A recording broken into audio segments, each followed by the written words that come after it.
Hello wapendwa watazamaji, matumaini yangu ni kwamba nyinyi wote ni waheri wa afya na salama. Leo tuna kipindi kizuri ambacho tunakuja kuzungumzia, lakini kabla bado ya kwanza nikubalie nimpokee mgeni wangu rasmi leo ambaye ameingia kwenye kipindi changu kipya, na ambaye ni ndugu yangu.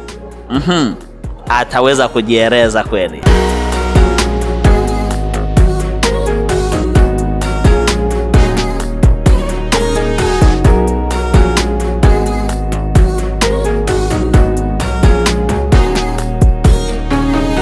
Asante sana Mr. kwa kunikaribisha katika kipindi chako. Kwa majina yangu naitwa Moses Pishon. Ni mwanafunzi anayesoma katika chuo kikuu cha Changroi Christian University katika nchi ya Taiwan. Thank you. Ukijana anaanza kunitishia. Wapendwa watazamaji, unaonaje ukijana bana? Kwanza naona kama vile ametuvaia vitu ambavyo mimi sijaelewa. Sijui anaweza katueleza kivipi, sababu nimeona amevaa kwa heshima lakini akaweka kofia kwenye akageuzia upande wa nyuma. Sijui inamaanisha nini kijana? Of course unajua swala zima la mavazi inategemeana na person. Sawa. Kwa hiyo siku ya leo nimeona nitokelezee katika namna hii. Nimeona nigeuzie kwa nyuma ili mtazamaji aweze kunielewa vizuri, kwa sababu tutatelemsha mapindi ambayo kidogo yatamfanya awe na awareness fulani. Kwa hiyo nikiweka kwa nyuma hivi ataweza kuona vizuri uso wangu. Kwa ni dressing code ambayo nimeipangilia usiku leo. Kijana naona hupanguki kwenye mpango wako kweli. Pasipo kukawa, leo tuna kipindi ambacho kinahusiana na kujijua pamoja na mahusiano. Sijui wapendwa watazamaji, unajua kujijua, self awareness pamoja na mahusiano, kanako love, unaweza kuwa unajua hicho kitu, na hii itatupeleka moja kwa moja na swali la kwanza. What do you think about self awareness? Asante sana ndugu mtangazaji kwa kuniuliza swali kama hilo. Unajua unapozungumzia self awareness au kwa Kiswahili kujitambua, naweza nikaita kwa namna nyingine kujifahamu. Unajua swala zima la kujitambua ni hali ya mtu, au naweza nikasema ni uwezo wa mtu kujua tabia yake, kujua hisia yake, kujua uwezo wake, kujua nguvu yake, lakini pia bila kusahau kujua udhaifu wake.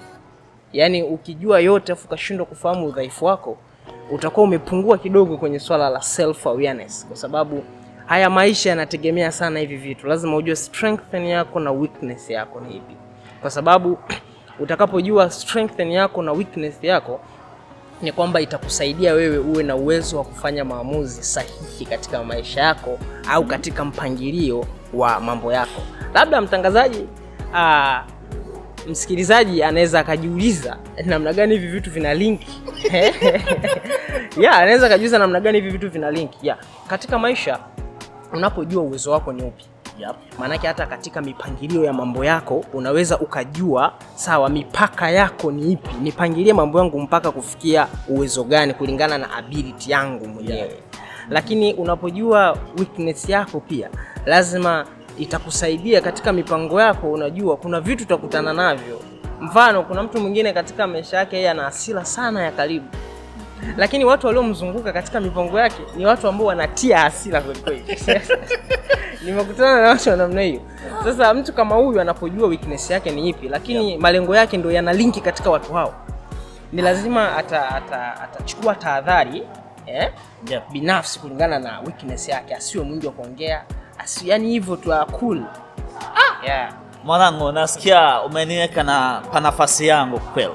Unajua kujijua au self awareness kama jinsi gani umeweza kujieleza vizuri kwa kina. Nimependa sababu kujijua ni jambo kubwa. Kujijua ina vipengele kama vipengele vinne, na hivyo vitu vinasaidia kwenye maisha ya kila, yani kwenye sekta tofauti, ikiwa kwa mahusiano, love, leo tutakuja kuconnect kujijua pamoja na love. Yeah. Naona sababu ni kijana nimeona leo lazima niwekee haya mambo sababu najua umemumiza. Sasa kujijua ni jambo kubwa ambalo linasaidia. Natumaini hata audience lazima mjue kwamba kujijua ndicho kitu cha maana. Lakini kwetu sisi wa Afrika tunapendelea sana kujua wengine kuliko kujijua. Na hii inatu affect kwa njia moja au njia nyingine. Sababu gani? Kujijua, mtu anapojijua anaweza kujua ni mimi matarajio yangu ni yapi, mipaka yangu ninapozungumza, ninapokaa kimya ni yipi. Sasa kwenye maisha ya kila siku, wapendwa watazamaji, jambo kujijua au kujielewa ni jambo muhimu kwenye maisha ya binadamu, ambayo sisi wote tunapuuzia, japokuwa hatungeweza kupuuzia kiasi hiki. Sababu kutokujijua inaleta donda la moyo, ambao leo sitoweza kuzungumzia kuhusu donda la moyo. Najua kuna kipindi ambacho huwa tunapeperusha kila Jumatano, mtakuwa mnafuatilia haya. Leo tunahitaji kujua thamani ya kujijua, lakini kulinganisha au kwenda pamoja na mahusiano. Sasa nahitaji kuuliza mwalikwa wangu leo. Je, unaweza kututajia faida za kujijua? Ndugu mtangazaji, faida za kujijua ni nyingi sana. Yaani ni nyingi kiasi kwamba hata sielewi tunaweza tukaanza sasa hivi tukamaliza muda gani. Unaweza ukatoa kama 3 au 4. Kwanza, faida ya mtu kujitambua. Inamsaidia yeye kutimiza malengo yake. Kutimiza malengo, Sasa hii nitapenda nielezee kidogo kwa maana ya msikilizaji wangu aweze kuelewa hichi kitu. Hii ni faida kubwa sana, kwamba mtu akijitambua anaweza kutimiza malengo yake. Unajua, katika maisha tumetofautiana kwa kiwango kikubwa. Kila mmoja ana tabia yake, ana muono wake. Sawa. Sasa mtu anapojitambua, miongoni mwa vitu au characteristics za huyu mtu ni mtu ambaye zile personal issues zake si mwepesi kushare na watu ovyo. Unajua, watu wameshindwa kutambua hichi kitu. Wengi unakuta ana mipango fulani kwa sababu ana marafiki anaowaamini, anazungumza tu mipango yake, asijue kwamba kuna mipango mingine ni very personal na very private. Kwa sababu gani? Once mtu anapojua kitu chako, huenda na yeye alikuwa watu ambao unatarajia watakushika mkono, na yeye ana access nao. Umeona?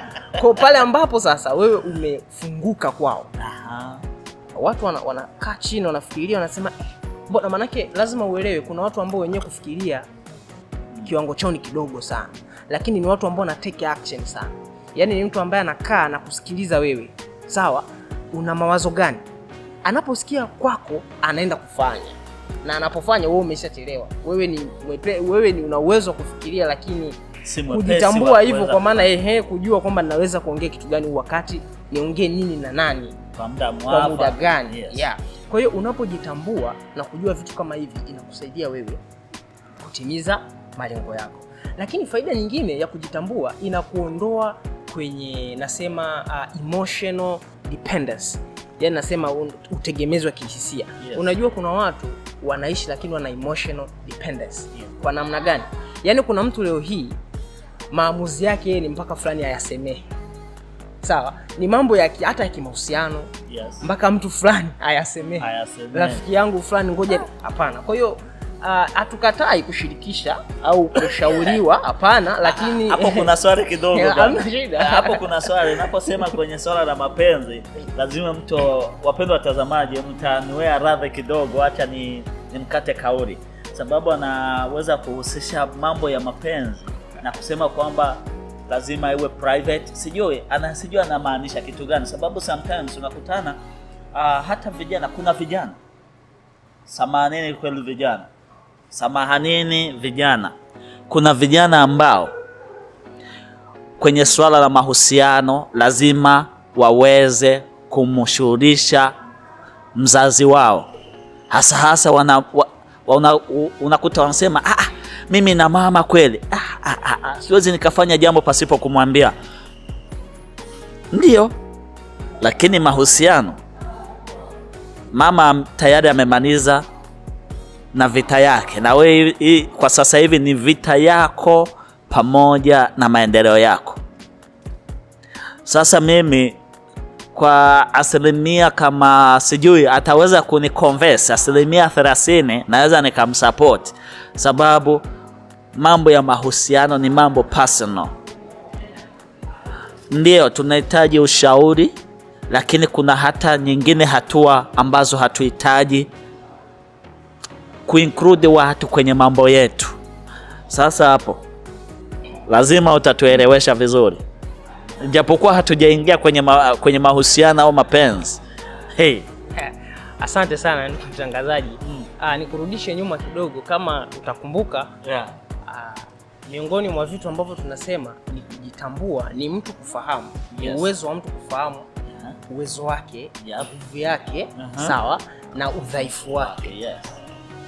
Tulikuwa tunazungumzia swala zima la faida za kujitambua. Nikazungumzia kwamba unapojitambua, maana yake utakuwa umejiondoa kwenye kitu tunakiita emotional dependence. Yaani maana yake kwenye ile utegemezi wa kihisia. Maana yake kuna vitu vingine ambavyo ni vya kihisia lakini ni personal. Sio vya kushirikisha mtu. Sio kushare na kila mtu. Maana yake hii ni faida ya mtu kujitambua.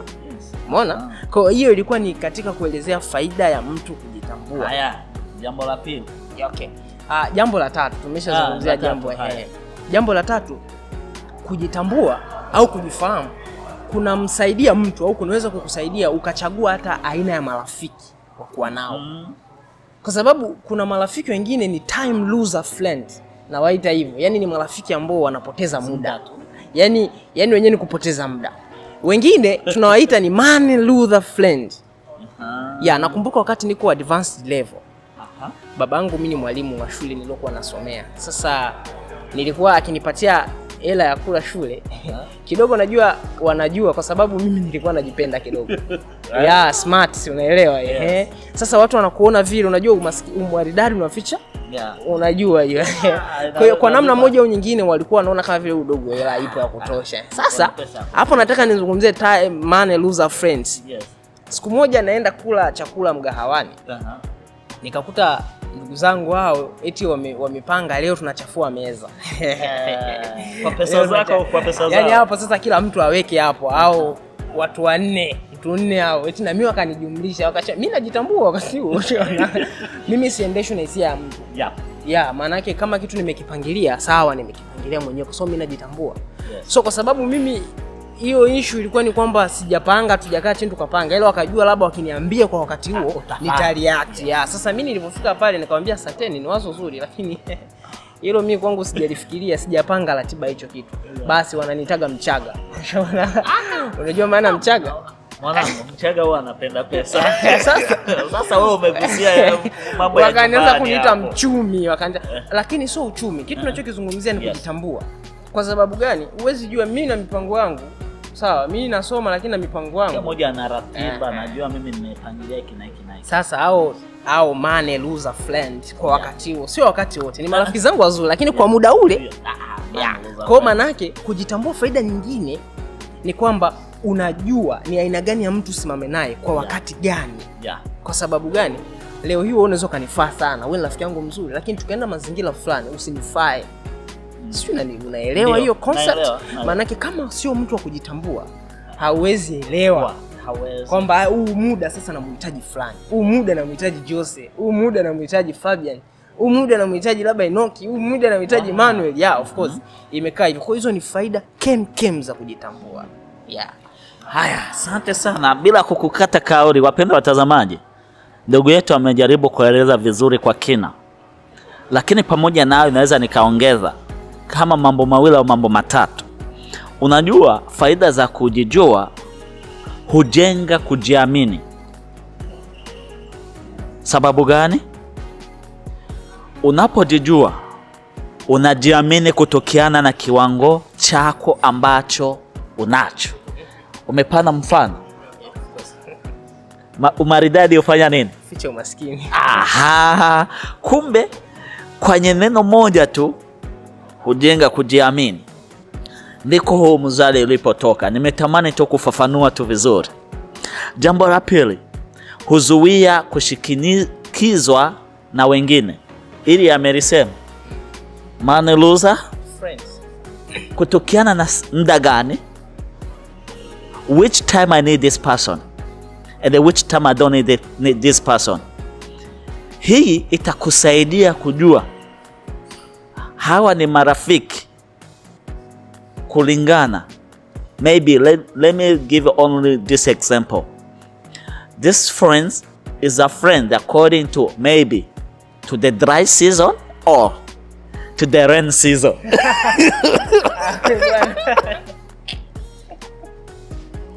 Sijui umenielewa? Vizuri sana.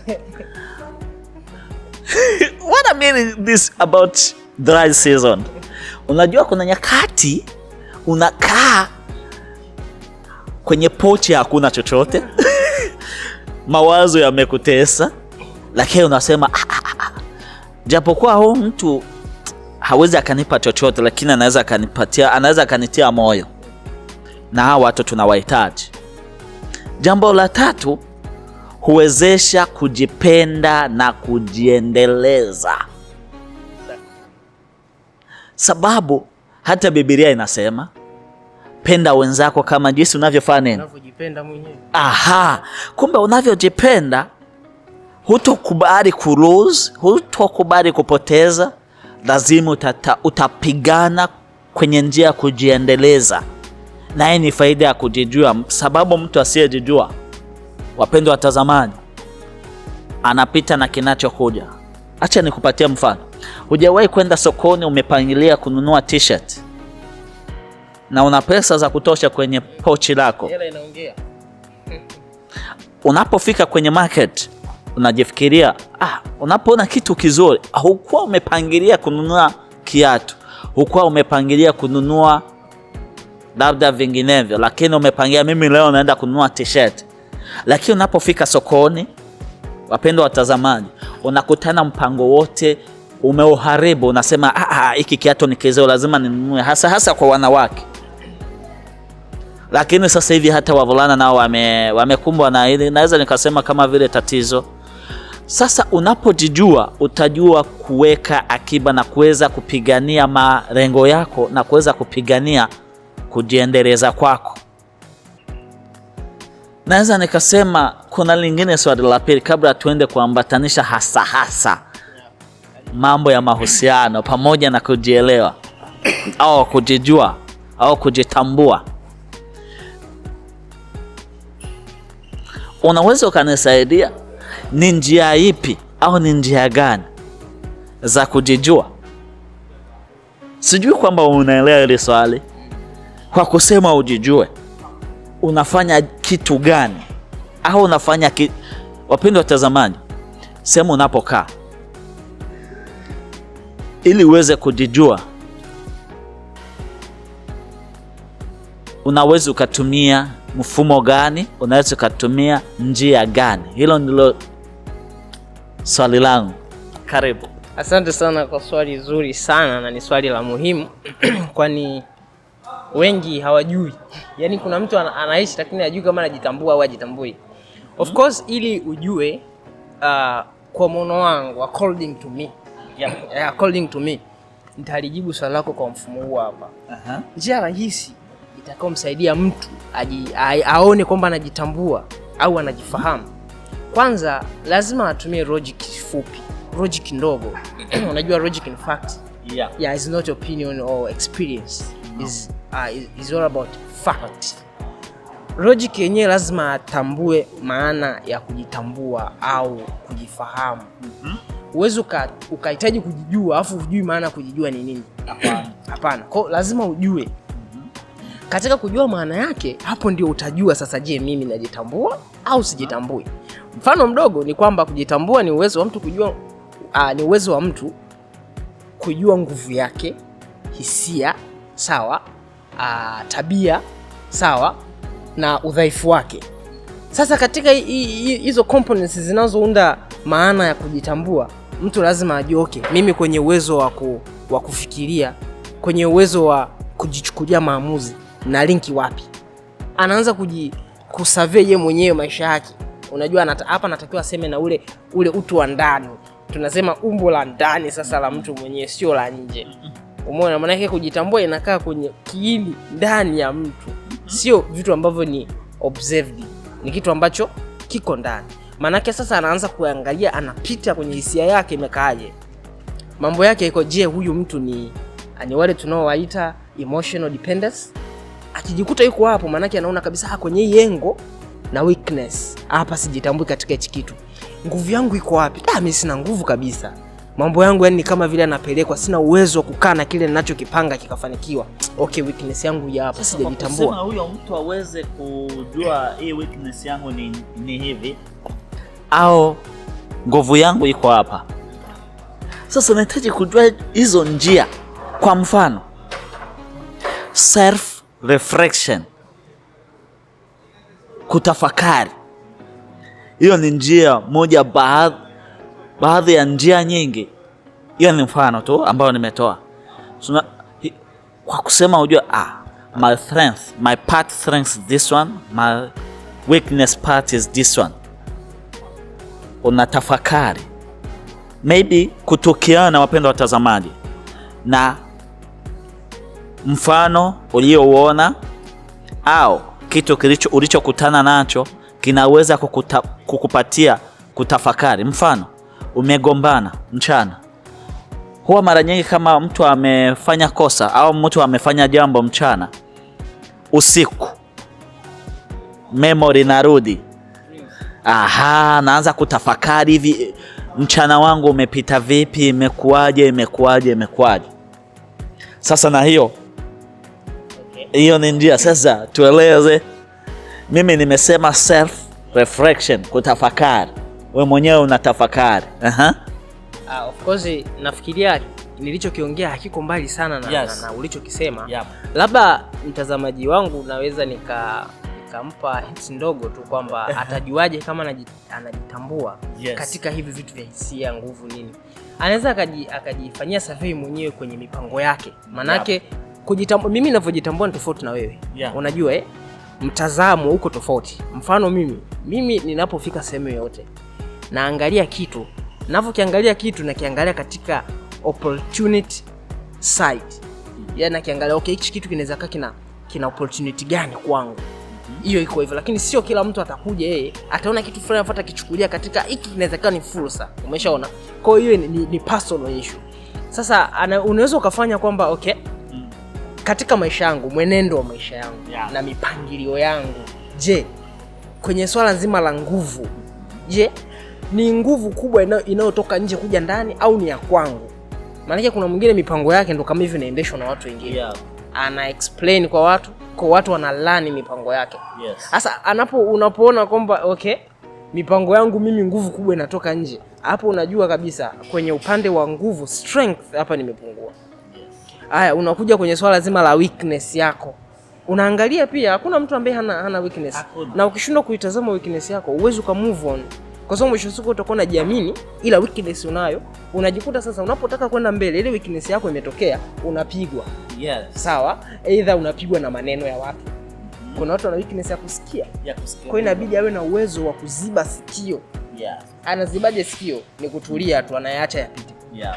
Kwa hiyo ni njia ndogo ambayo mtu anaweza akaangalia namna gani mimi uwezo wangu wa kujitambua kwa wapi. Je, najitambua kwenye mambo haya au sijitambui? Asante sana wapendwa watazamaji. Nafikiri bado mnapokea kitu. Niwakumbushe bado tuko kwenye kipindi chetu na kiini chetu cha leo ni kujijua pamoja na mahusiano. Sasa hivi tunakuja ukamatisha. Tayari tumezungumza kuhusu kujijua, lakini kwa sasa tunaweza tukaingia sasa kwenye kipengele cha mapenzi, ambao watu wote pamoja na au kijana najua amemumisi mpenzi wake bana huko nyumbani. Unaona kwamba ni mtenashati. Najua Hapa najua nyakati amefika hapa, nimeanza kuona macho. Mwanangu usije ukawa wewe ni mashuga mami bana. Wewe najua wewe nimeanza kukuogopea mbali sasa. Sasa pamoja na hayo, kabla ya kuingia kwenye mapenzi, nahitaji tuelimishe watu aina kuu za mapenzi. Mtu anaweza kuwa anajisikia mapenzi.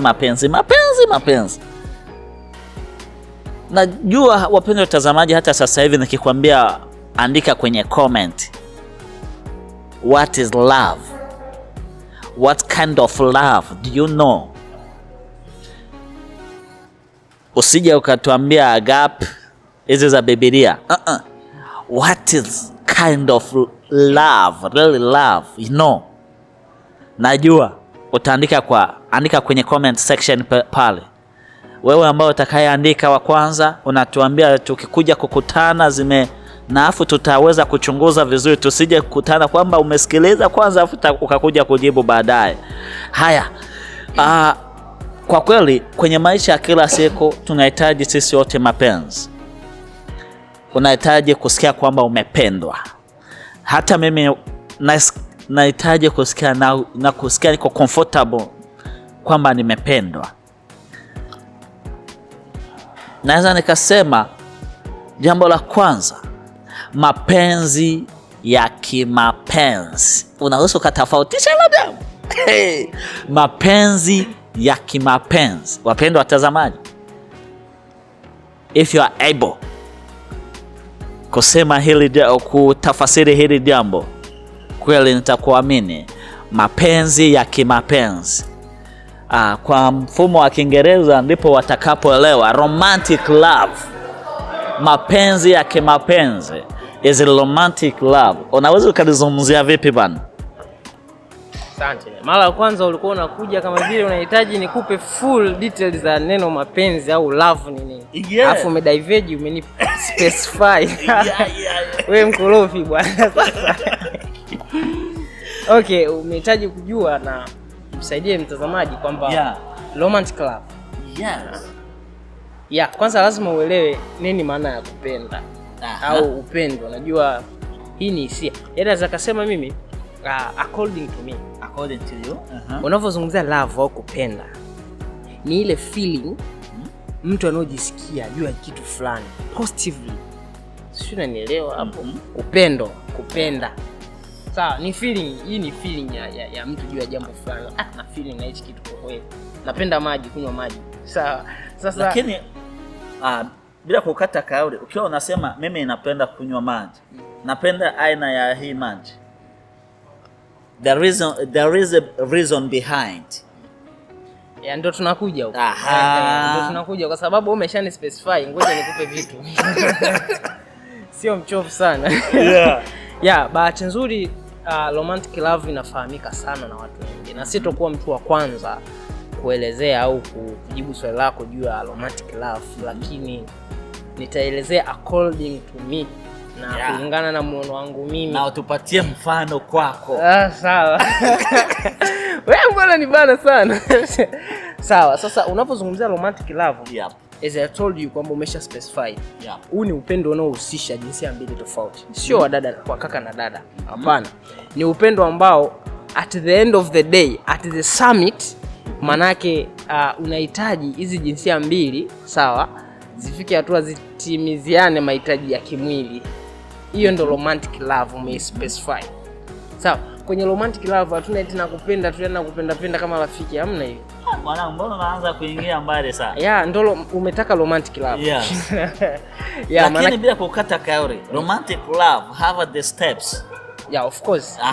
Kwa nini umerukia kwenye kutimiziana mambo ya kimwili kabla bado huja specify? Wapendwa watazamaji, tunahitaji kujua there is a steps since. Sawa. Sasa you meet with someone then you feel something.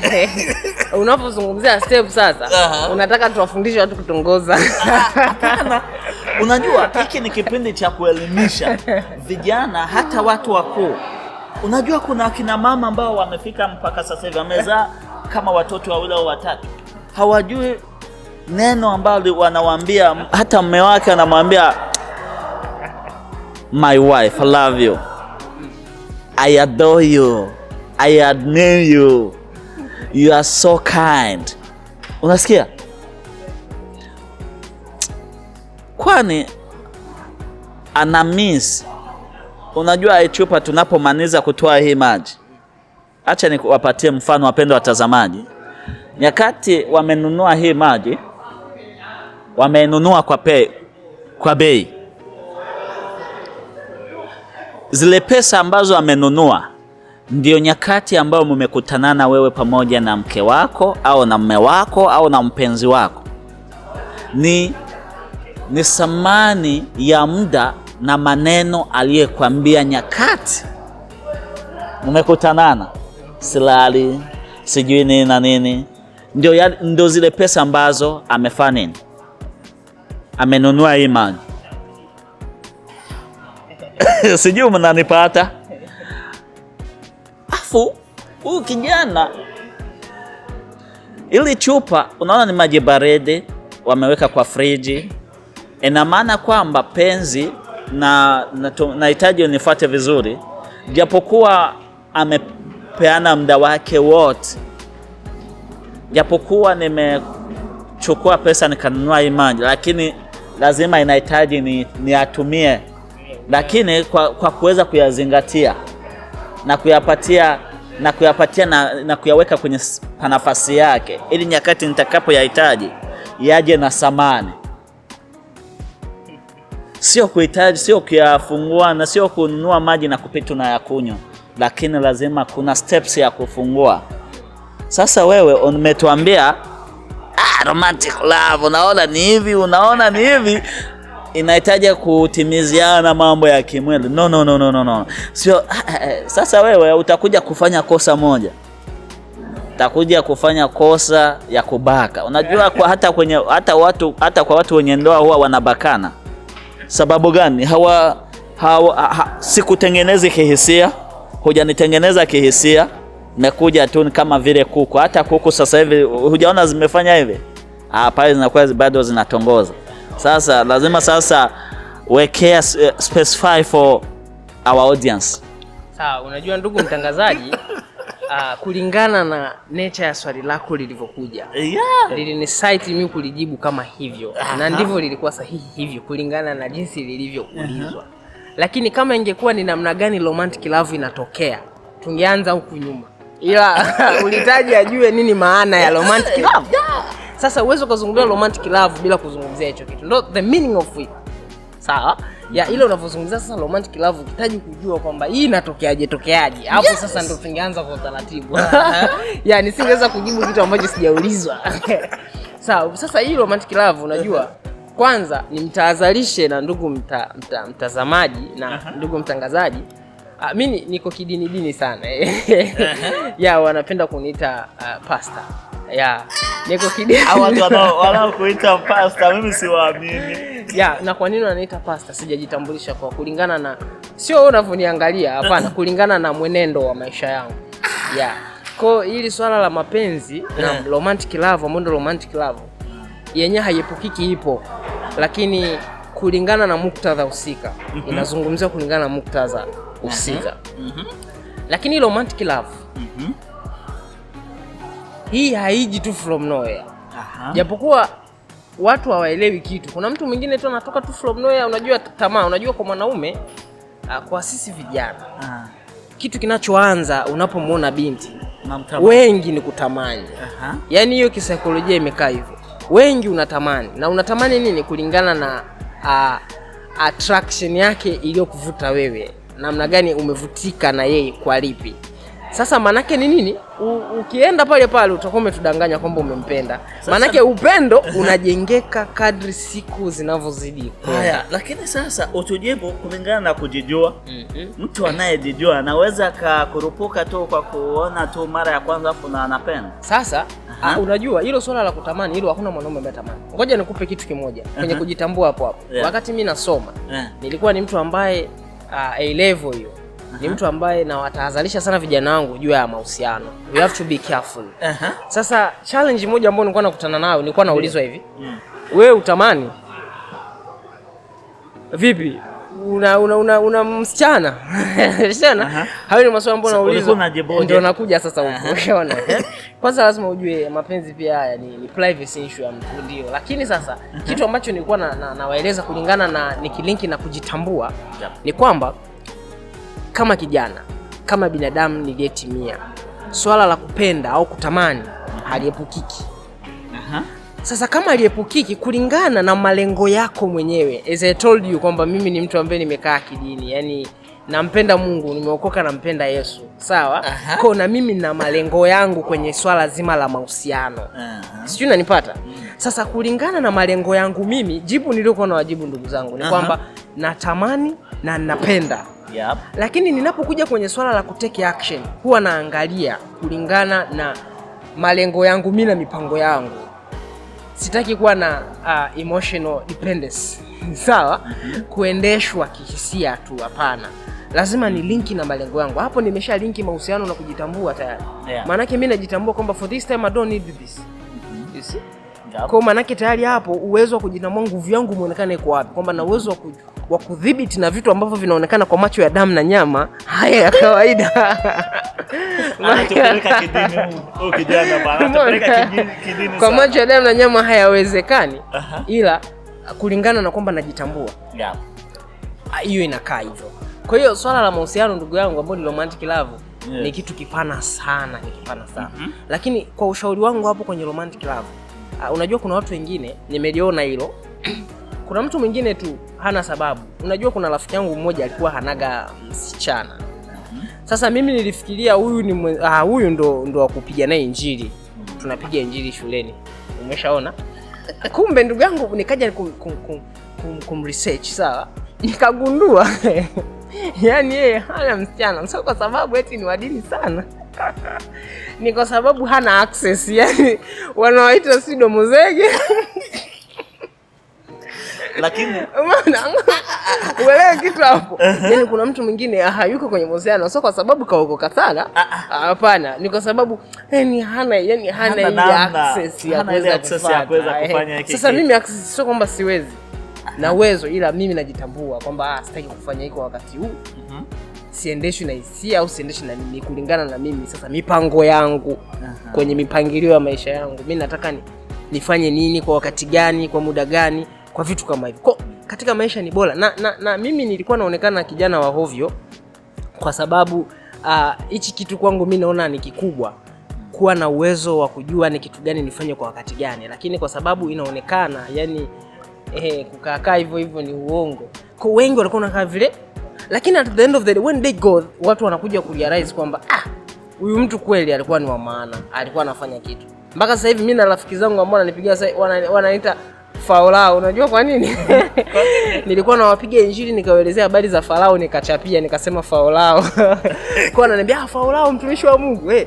I say sasa hivi ndo tunajua sasa ulichokuwa unatuambia kina maana. Kwa hiyo ni nini? Sikwambii usiingie kwenye mahusiano, hapana. Kikubwa ni nini hapo? Mada husika ni kwamba ujitambue.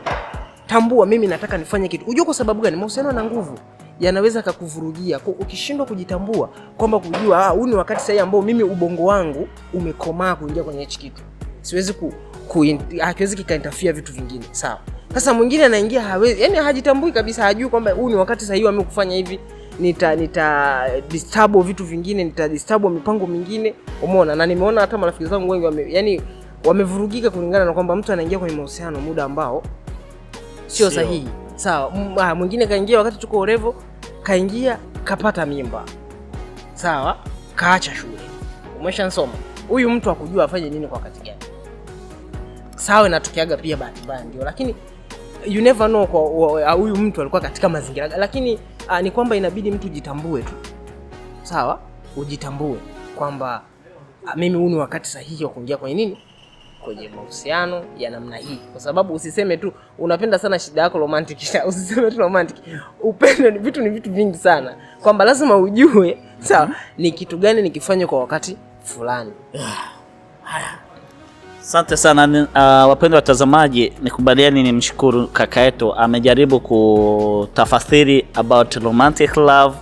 Pia na mimi naweza nikaongeza kwenye maisha ya kila siku. Ndio nimetanguliza nikisema kwamba tunahitaji kupendwa, tunahitaji kupenda, lakini kama mtu anayejijua. Sababu nimetanguliza nikisema kwamba kujijua huweza kukuepusha pamoja na donda la moyo, huweza kujiepusha kukukotea shida au matatizo yanayosababishwa siwezi kusema mapenzi tu, lakini pamoja na afya ya akili. Unajua tunazungumzia kwenye kipindi chetu hasa afya ya akili ni kitu muhimu kwa kila jambo, na unapoangalia kitu ambacho kinachosababisha watu wanakutana tatizo la afya la akili ni kutokujijua au kutokujielewa, hasa kwenye pengo la mapenzi. Ndio romantic love ni vizuri, unaweza kupenda, lakini chunguza mimi ni nani, nimejiamrisha kupendana na nani, kwa muda gani, je inatosha, ni muda sahihi au sio muda sahihi. Utakapogundua kwamba sio muda sahihi, sababu utakuwa tayari umejijua na umejitambua, lazima ujue, lazima nistopishe sehemu hii. Sijakukataza, sijafaa kitu chochote, lakini kama vile mpendwa amesema hawezi akakukataza, lakini jua wewe ni akina nani. Naweza nikasema kwamba mapenzi yenye afya hujengwa juu ya msingi, not juu ya msingi. Mapenzi yenye afya, sababu kujitambua nimetanguliza nikisema kwamba inasaidia kuwa na afya ya akili, sababu inakuepusha pamoja na madonda fulani. Hujengwa wapi? Juu ya msingi wa kujiheshimu kwanza, sababu unapojijua lazima utajiheshimu, na hata kwenye mahusiano utakayoyaingia lazima utajiheshimu. Neno kujiheshimu ni neno kubwa sana, wapendwa watazamaji. Hata ndugu yangu hapa anaweza akasema mengi, lakini naweza nikasema neno kujiheshimu kwanza. Wewe ni nani? Unatafuta nini? Maono yako ni yapi? Utakapojua sababu yako ya kuwepo, lazima utapigania heshima. Mimi kwenye maisha napigania heshima yangu kuliko kingine kitu. Pesa zinaweza zikaisha, sijui maarufu naweza kusimama, lakini heshima ni jambo la muhimu, sababu sehemu kote utakapoenda mtu anajiheshimu. Jambo la pili, na kumheshimu mwingine. Hapana kujiheshimu wewe mwenyewe, lazima mheshimu hata ndugu yako, huyo mnayekaa pamoja, huyo ambaye mnasoma chuo kimoja, huyo ambaye mko kwenye sehemu tofauti, lazima umfanye nini? Umheshimu. Bila kukawa, acha niweze kutoa note kidogo kama summarize ya vitu viwili, mahusiano pamoja na kujijua. Tumeweza kusema kwamba kujijua kwanza inaweza huchangia nini kwenye mapenzi. Unasikia? Sababu unavyojijua lazima kichangie kitu kwenye mahusiano ya mapenzi, lazima kichangie kwenye urafiki wako, sababu sasa hivi tunasikia best friend. Hata anaweza kawa sio ni mpenzi wako, lakini anaweza kawa ni rafiki yako wa karibu. Sasa wewe unapojijua kuna kitu kinachochangia, nacho ni kitu gani? Jambo la kwanza naweza kusema kwamba kujitambua, ujua unachotaka na unachostahili. Haya ni kama yale ambayo tayari nimetanguliza na kusema. Kujiamini, unapenda bila woga. Wewe unapojiamini na self confidence, bila kuangalia napenda nani. Unasikia? Unapenda bila woga au utegemezi usio na afya. Hili jambo sijui unalinotice. Utegemezi usio na afya. Unasikia? Unajua sasa hivi watu wanapenda kulingana na viwango. Sijui kama Tanzania. Kwanza unatoka wapi? Tanzania sehemu gani? Mkoa wangu mimi natokea mkoa wa Kigoma. Kigoma town. Kumbe wewe ni mtu wa nyumbani. Ndio sababu nilikuwa nikifikiria huyu mtu ni wa wapi. lakini sasa watu wa Kigoma wanapenda kutafuta pesa sana. Haya, unajua haya mambo ni mambo ya muhimu kwenye maisha ya kila siku. Kuelewa mipaka, hilo ni kingine kitu ambacho tumesema. Hata wewe umesema kwa mtu nyakati uko tafasiri kujijua au kujielewa, husaidia kusema hapana. Unajua unapojua mipaka yako, hakuna mtu anayeweza kukulazimisha sema ndio pa nafasi ya hapana. Hakuna mtu anaweza kukulazimisha kusema hapana pa nafasi ya ndio. Self confidence. Nimeamua hii ni ndio, ni hapana, ni hapana. Hata majukumu hasa wanaume, lazima tujue kusema ndio au hapana. Tusikubali kitu ambacho hatuwezi. Kuweza kusamehe. Hapo ndio hapa kuweza kusamehe itakusaidia kufanya, itakuletea nini? Itaweza kuchangia kwenye kujua kuwa kila mtu ana mapungufu yake. Unajua tatizo, sisi watu hatujui kusamehe. Mtu amenitendea hivi na hivi na hivi. Kwa nini? Kwa nini iwe hivi? Kwa nini iwe hivi? Kwa nini iwe hivi? Sijui, labda una jambo la kuchangia kwenye neno kusamehe. Naona una shamshamu za kuweza kuchangia kitu. Karibu. Najua mtazamaji baada ya kuona nimechukua mic anahisi ndasoma kifungu cha Biblia kwa sababu nishasema mimi nimeokoka. Lakini katika mazingira yetu, yes, haya ya kila siku, kusamehe ni jambo la muhimu sana kwa sababu wewe hauishi na malaika. Hata wewe mwenyewe sio malaika. Mimi mwenyewe si malaika. Alafu ukumbuke kitu kimoja, unaishi na watu ambao kila mmoja ana haiba yake. Kila mtu ana haiba yake na ametoka sehemu. Kuna mtu ambaye yeye yuko very serious. Hata kwenye vitu vya ucheshi yeye acheki. Yuko serious, lakini sio kwamba kachukia. Hapana. Kwa hiyo lazima ujue kuna mwingine muongeaji sana, hao waongeaji sana hawa ni wepesi sana kukosea kwa sababu mdomo kwa kuwa ukishalitambua hilo, ni kujitambua kule. Ukishatambua kwamba mimi nimezungukwa na watu ambao kila mmoja na haiba yake. Kila mmoja amelelewa. Mfano, hapa Taiwan tuko karibia East Africa, right? Yes. From Tanzania, from Burundi, from Uganda, from Swatini, from Caribbean, sawa? Ni wanafunzi tunasoma bachelor moja. Ukiachana tu na familia, kinchi kila mmoja ametoka kwenye nchi ambayo ina tamaduni zake. Mila na utamaduni wa nchi very different. Apart from that, kila mmoja katoka kwenye familia yake, na hiyo familia kuna namna inawatreat watoto wao. Ukishatambua kitu kama hicho, ni kwamba hautoishi na watu ambao mtalinki kwenye tabia moja. Lazima mtatofautiana. Ukishajua hivyo, ukiona chochote kile madamu akikudhuru, hata kama kinakudhuru, lazima utambue na wewe kuna namna unafanya unakosea wengine. Yaani unajua kabla hujafanya maamuzi, hebu jiangalie na wewe. Piga moyo konde. Ujiangalie na wewe. Okay, anyway, mimi mwenyewe huenda nishakosea. Hakuna mtu ambaye hajakosea. Je, wewe ulipokosea reaction ilikuwa ni ipi?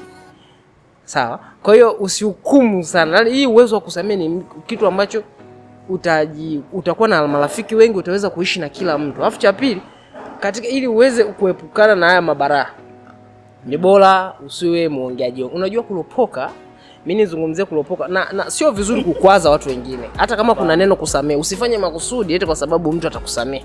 Na nikichukulia neno kulopoka, kuna watu wanalopoka brother.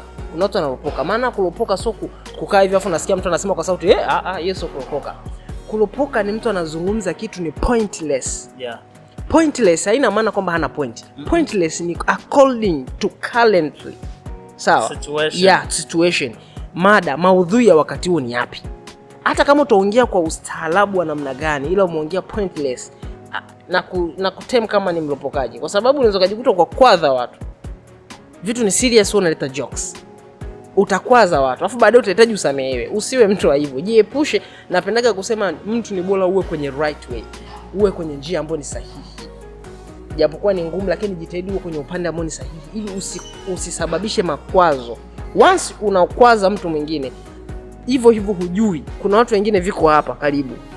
Kuna mtu mwingine kutake reaction ni jambo ambalo ni la kawaida sana. Ana take reaction afu unabaki unaumia. Msamaha unakuja baadaye. Kwa hiyo katika kusamehe hapo, mtazamaji, ni kwamba tu usihisi kuna kusamehe, lakini ujiepushe kusababisha makwazo kwa watu. Ukiishi hivyo utaishi na kila mtu. Asante sana. Wapendwa watazamaji, matumaini yangu ni kwamba hiki kipindi kitawanufaisha sana. Jambo kusamehe ni jambo kubwa. Hata Biblia wanasema samehe mara 7 bana. Samehe pia bado hujaombwa msamaha. Sababu msamaha hufungua moyo. Msamaha huponya moyo. Unajua kuna watu mimi nimefuatia mambo ya afya.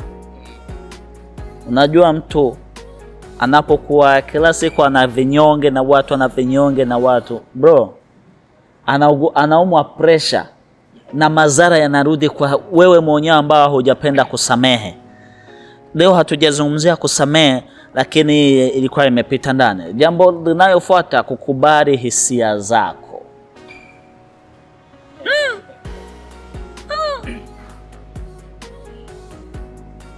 Unajua unapokubali hisia zako inasaidia au ina contribute. Unawasiliana kwa uaminifu.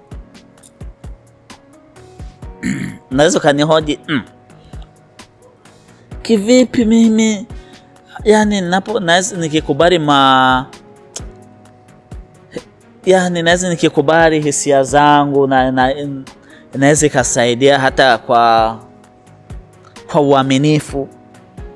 Unajua moyo ni kitu ambacho hakidanganyi. Wewe hata sasa hivi unitendee kosa, moyo wako utakushtumu, utakwambia japokuwa unamlaumu, lakini wewe ndio unakosa bana.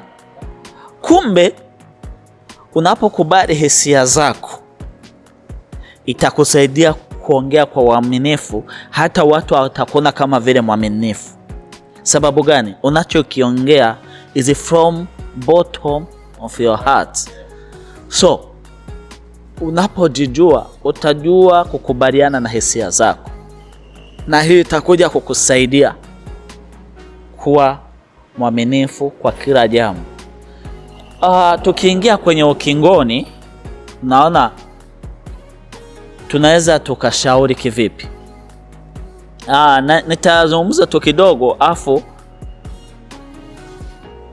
nitapatia mwaliko yote naye aweze kucontribute. Pia nitakuja kufanya kikomo cha kipindi hiki. Kuna ushauri wa kutendea, ushauri wa utendaji wa kazi. Tumezungumza kujijua pamoja na nini na mahusiano. Hapa lazima tujue jambo moja.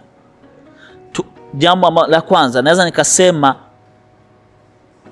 kabla ya kutafuta mapenzi kwa mwenzako, usije ukatafuta kitu ambacho wewe mwenyewe huna. Usitafute kile ambacho hauna. Sababu kile ambacho unachohitaji hata mwenzako naye anakihitaji. Sasa tatizo ambalo tunakutana nalo kwenye siku hizi, mtu anaweza kujua kibaga ubaga kweli, anajua mimi ndani mwangu bado nina majeraha, sina mapenzi. Na huyo mtu tayari amejijua na amejielewa, lakini anatafuta from Moses, I need your love. Sasa wewe unanishare love, mimi ninakushare majeraha.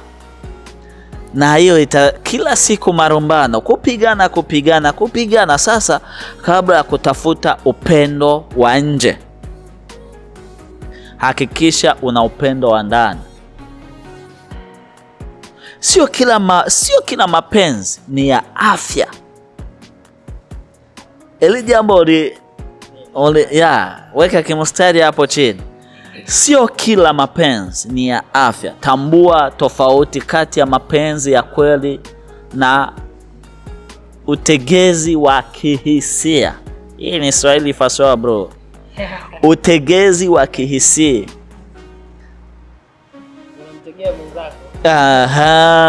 Sio mapenzi. Yani umemtegea tu hisia zako, kama vile umesema wamoja wanasema the love of the first sight, sijui mambo gani. Nyinyi vijana mnajua huko.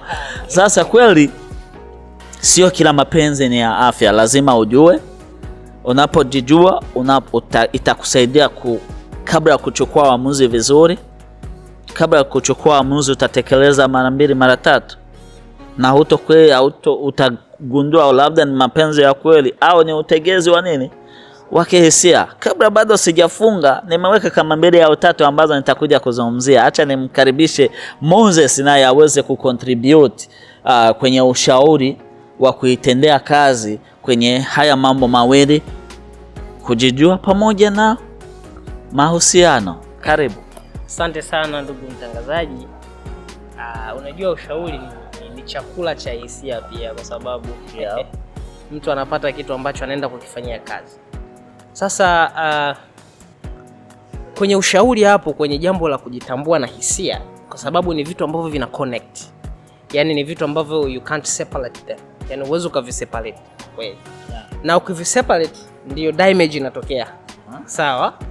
Yani kwamba kujitambua, kama unaona hujajitambua bado usiingie kwenye mahusiano.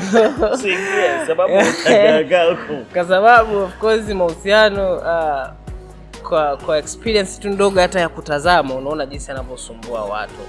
Lakini ni bora mtu ukajitahidi ukajitambua, kwa sababu haya maisha uwe unajitambua, uwe hujitambui utaishi. Yes. Uwe unajitambua, uwe hujitambui, mwisho wa siku utaoa. Mwalimu wetu alikuwa anapenda kutuambia, wewe bana someni, wewe utakuja kuwa baba. Sasa utakuja kuwa baba fala. Tulikuwa tunaona kama anatutukana, lakini alikuwa yuko sahihi. Kwamba hata kama unaleta mchezo, hata kama unaleta mzaha, at the end of the day lazima utakuwa baba. Otherwise Mungu akutoe mapema, au otherwise sijui waje, lakini utakuwa baba. Sasa kama umeshindwa kuwa na kujitambua, umeshindwa kupangilia vitu vyako kwa wakati mzuri na kujua hiki kifanyike hapa, mwisho wa siku utaenda kuwa baba wa ajabu. Kwa kumbe ni nini? Na kujitambua hakuna umri. Hakuna umri. Kwa sababu gani? Nikwambie kitu kidogo kwamba mimi wakati namaliza form 4 kidato cha 4, kwa sasa hivi na ujasiri wa kusema hichi, kwa sababu kwanza niko chuo kikuu afu nje. Kwa hiyo hata nikisema inamjenga tu ndugu yangu anayenisikiliza. Yes. Nilipata matokeo ya kawaida. Division 4 kabisa ya point 28. Ila mimi mawazo yangu nisome, nifike chuo kikuu, niende. Sasa nikakaa chini na uzungumzia hapo kwenye kujitambua, na mtu atambue mipango yake na aende kwa advice. Nikaona hapa kuna haja ya kufanya jitihada za ziada. Mimi sikatagi tamaa, nikalisiti bro. Nikalisiti afu nikajiunga na advance. Yaani nikasoma 2 in 1. Nimesoma na Koresh shule moja, lakini pia chuoni hapa nimekutana naye. Anaelewa hiyo situation ambayo niliwekwa nayo. Kitu ninachozungumzia hapa ni nini? Nilitambua nataka nifike wapi, nipite wapi. Kwa mimi nilichukua hatua ya kurudia mtihani, lakini huko nasoma kidato cha 5 na cha 6.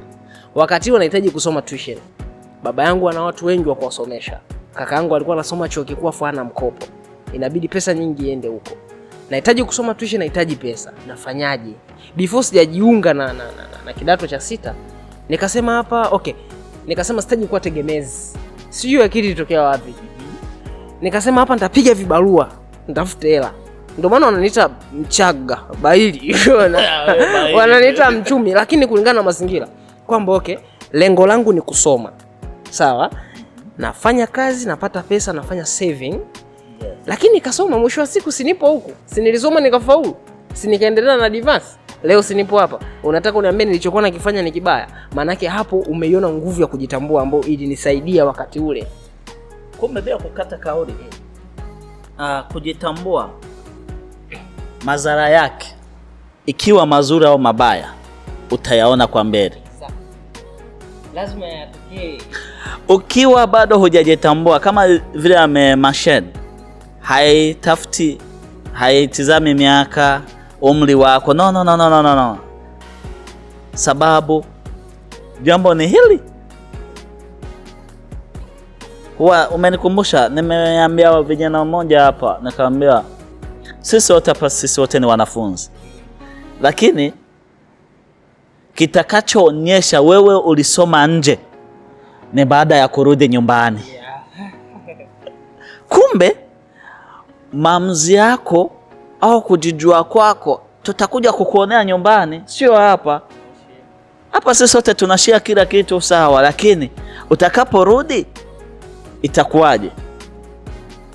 Tutakukuta kama vile tulivyokuacha au nyakati kama jinsi ulivyokuwa kabla bado hujaenda nje? Hapana. Kumbe kujielewa au kujitambua ina manufaa, hapana kwa sasa, hata kwa kesho. Na kingine hapo nimegusia kwenye kujitambua, kwa sababu tushazungumzia sana habari za kujitambua. Yes. Labda nije nishauri kitu hapo kwenye swala zima la mapenzi. Sina imani kama mada yako ilikuwa inahusiana na agape love. Mada yako ilikuwa inahusiana na mapenzi ya kihisia. Ya sasa kulingana na mada husika ni kwamba kwenye swala zima la mapenzi hapo ni sehemu ambapo ni very risky sana kama mtu usipoelewa. Japokuwa watu tunapenda kuchukulia simple.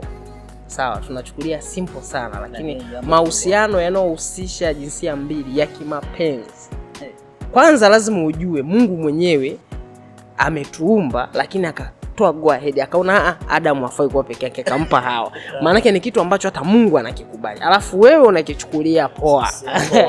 Ya inabidi tuwe makini kidogo hapa. Hapa kwenye mapenzi hapa, as I told you, kila mtu ana thought zake. Sawa. Lakini kwa ushauri tu, ni bora mtu kabla usiingie kwa shinikizo. Kwenye mahusiano usiingie kwa shinikizo. Mimi nimeona kuna watu ambao aita nakwambia wewe, yule mtu mbona kama anakuelewa hivi, acha ushamba, changamka. Hao watu wamejaa.